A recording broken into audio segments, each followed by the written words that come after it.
Hello guys, good morning. So, akong i-tutor sa inyo mga kalalab kung saan pagkakita sa needs review. So, ato ta sa Facebook and ato ta sa tong profile. Kanang i-click na ko sa profile na ako. And then, i-click na ang atong Mary Jean Barril profile. And then, mao na ang atong ato ta sa tong videos. I-click na to ang atong videos. Ayan. Then, nakita ninyo mga kalalabs, i-click na ninyo ang needs review. Kung needs review meaning, kung naa din hang ato mga video nga na copyright, unya, gi-mute ni Facebook, no, gimute ang atong content kay copyright man siya.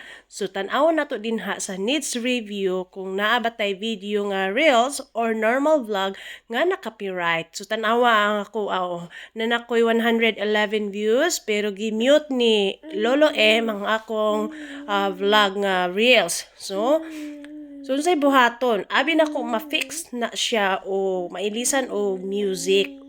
Pero pag click na ko ana din ha sa tulo ka dot, dili man siya ma-fix. Wala gihapon siya ma-fix.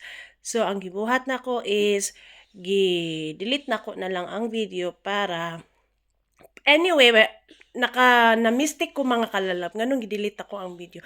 Pwede man siya ma-download balik ang video.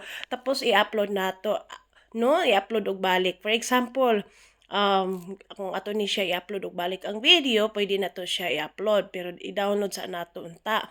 Pero nakasayo po guys kay gi-delete nako. Abi na kog mailisan, gisuwayan nako tanan ang gibuhat ako nga ma-replace og audio nako kay kani nga video na copyright mo nagi-mute na ni Lolo M. Pero dili gyapon siya ma-fix mga kalalabs.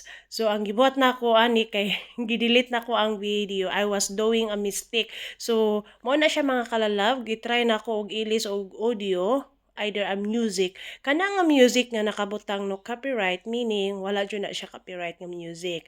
Pero ayaw pag-choose og music nga wala siya nakabutang og non-copyright kay inyo na i-choose ang music nga na wala nakabutang non-copyright, copyright gyapon ang inyong content. So make sure non-copyright jud. So nagtry ko ana og ilis og audio nga background. Pero wala gyapon siya mailis. Ikaduha na nako nang gilis-ilisan pero wag gyapon siya mailis. So ang gibuhat nako mga kalalabs is gidelete nako na gitry nako og update. Pero actually wala jud na siya na ilisan. Di mailisan ang audio music, dili siya ma-fix.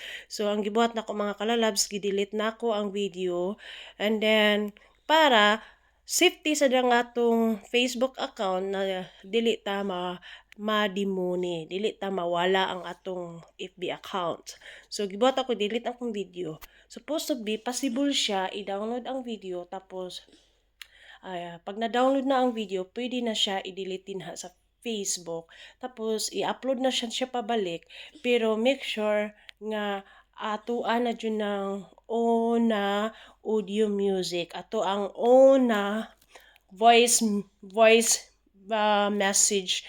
So dili jud pwede magbutang og music kaya makapiright ta. So mao na siya mga kalalat. Mao na ang reason nganong na I needs reviews. So be careful.